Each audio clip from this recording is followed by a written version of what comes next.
بسم اللہ الرحمن الرحیم اللہم صلی علی سیدنا محمد وعلی آلہ واصحابہ وسلم۔ ہمارا آج کا موضوع خاص معرفت الہی پر ہے، اور ہم آج کی اس ویڈیو میں حضرت سخی سلطان باہو کی تعلیمات کی روشنی میں انشاءاللہ تعالی معرفت الہی کے 7 روحانی خزانوں کو زیر بحث لائیں گے، کیونکہ یہ 7 خزانے اللہ کی معرفت کی ضمانت اور کسوٹی ہیں،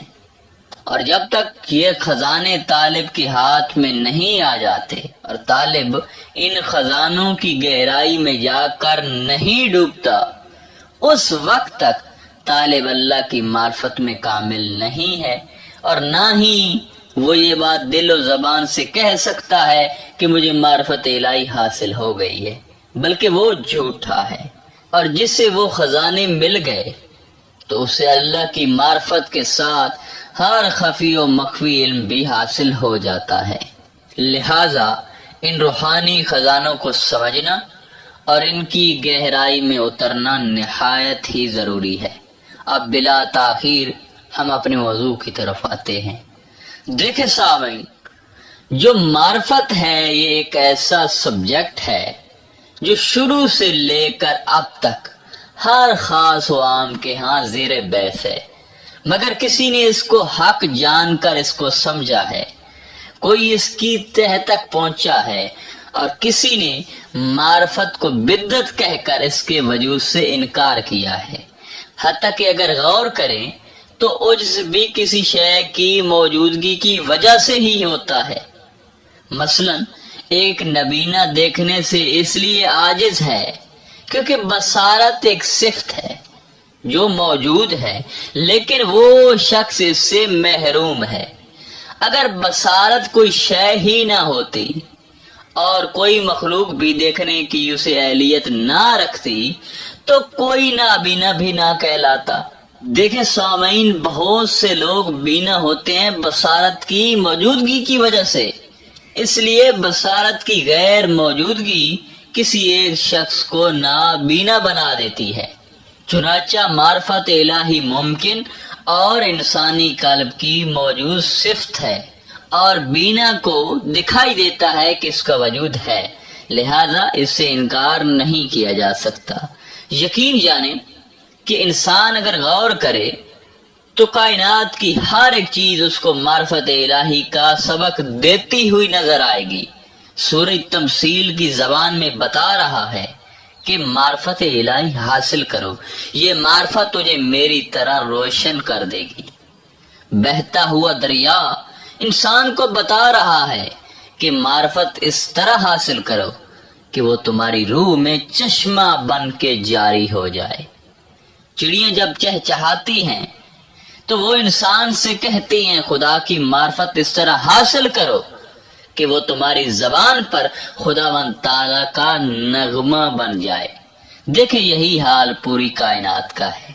اب معرفت الہی کیا ہے اور اس کی باقی جو تفصیل ہے اس میں ہم نہیں جانا چاہتے، کیونکہ معرفت الہی پر ہم پہلے سے ہی ویڈیوز بنا چکے ہیں۔ اب بات کرتے ہیں کہ ایک طالب کیسے معرفت الہی کا سفر کر سکتا ہے اور کیسے معرفت الہی میں کامیاب ہو سکتا ہے۔ دیکھیں سامعین، حضور سلطان صاحب نے طالب معرفت کو 7 روحانی خزانوں کا درس اور حکم دیا ہے، اور فرمایا ہے کہ اے طالب، جب تک تو ان خزانوں کی تہ تک نہیں پہنچے گا، ان خزانوں سے دوستی و محبت نہیں کرے گا، ان کو اپنا اوڑھنا بچھونا نہیں بنائے گا، اس وقت تک چاہے تو جو کرتا پھرے مگر تجھے معرفت الہی نہیں مل سکتی۔ اور آپ فرماتے ہیں کہ یہ 7 روحانی خزانے سونا، چاندی، ہیرے اور جواہرات سے کروڑا درجہ قیمتی، وزنی اور لازوال ہیں، لہذا ان خزانوں کی تہ میں پہنچ کر ان میں ڈوب جا، تجھے وہ کچھ حاصل ہوگا کہ تو کائنات کی ہر چیز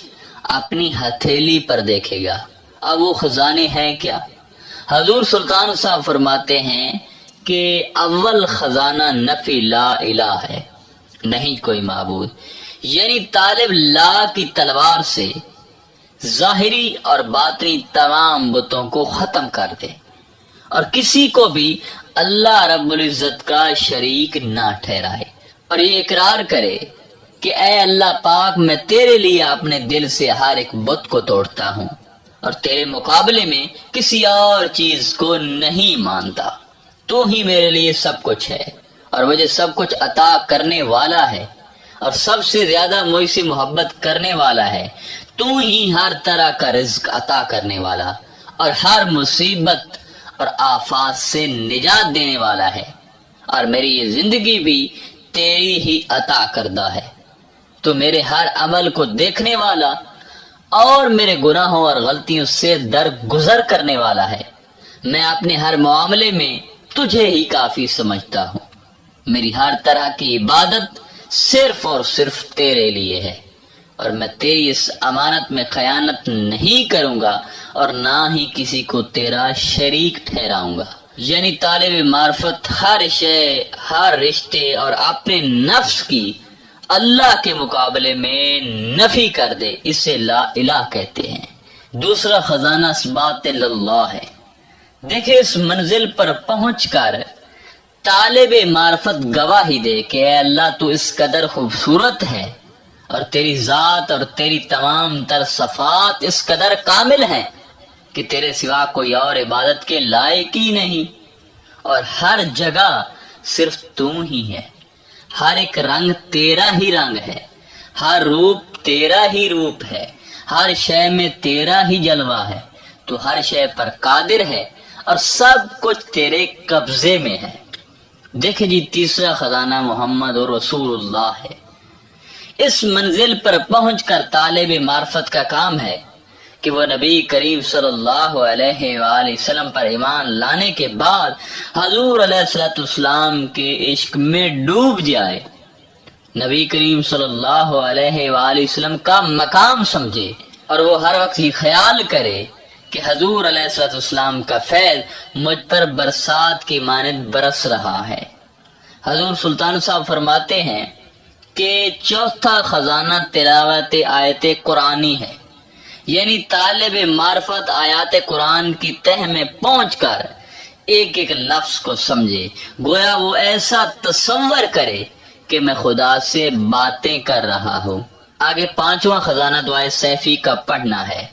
دیکھیں سامعین، دعائے سیفی میں بہت سے پوشیدہ اسرار و رموز ہیں، لہذا جب طالب معرفت دعائے سیفی کو دل سے پڑھتا ہے تو اس پر بہت سی مخفی چیزوں کے انکشاف ہونا شروع ہو جاتے ہیں، اور طالب معرفت ہر چیز کو عیاں دیکھتا ہے۔ تاہم ہی تو حضور سلطان صاحب نے دعائے سیفی کو پانچواں خزانہ قرار دیا ہے۔ چھٹا ہے اسم اعظم کا پڑھنا، یعنی طالب صبح و شام اسم اعظم کے ورد میں مشغول رہے اور اس کا کوئی سانس اسم اعظم کے ذکر سے خالی نہ ہو۔ ساتواں خزانہ ہے جی اسم الذات کی وحدانیت میں غرق ہونا، یعنی طالب معرفت اسم الذات میں ایسا غرق ہو جائے جیسے دنیا دار دنیا میں غرق ہوتا ہے۔ طالب معرفت کی کل کائنات، اس کا کل اثاثہ صرف اور صرف اسم الذات ہو۔ حضور سلطان صاحب فرماتے ہیں کہ جب طالب مولا اسم الذات میں غرق ہوتا ہے تو پھر اس کے وجود میں اسم الذات تاثیر کرتا ہے، اور جب اسم الذات تاثیر کرتا ہے تو پھر اس پر معرفت کا رنگ چڑھ جاتا ہے، جس کی بدولت وہ کمال کو پہنچ جاتا ہے اور اس کے وجود سے دوئی ختم ہو جاتی ہے اور وہ اپنی مراد حاصل کر لیتا ہے اور اسے سب کچھ مل جاتا ہے۔ یہاں اسے معرفت الہی نصیب ہوتی ہے اور روحانیت میں اعلیٰ معراج بھی نصیب ہوتی ہے۔ اور آپ رحمت اللہ علیہ فرماتے ہیں کہ معرفت الہی کے ساتھ ساتھ ان 7 خزانوں میں سے ہر ایک خزانے سے 70 خزانے بھی کھلتے ہیں، جس کے بعد طالب کی کوئی حسرت باقی نہیں رہتی اور نہ ہی اسے پھر کسی علم کی کمی رہتی ہے، بلکہ اس پر ہر چیز عیاں ہو جاتی ہے۔ آخر میں دعا ہے کہ اللہ تعالی ہم سب کو اس میں لذات کی وحدانیت میں غرق فرمائے۔ انشاءاللہ تعالی ملتے ہیں ایک نئے موضوع میں، تب تک اللہ نگہبان۔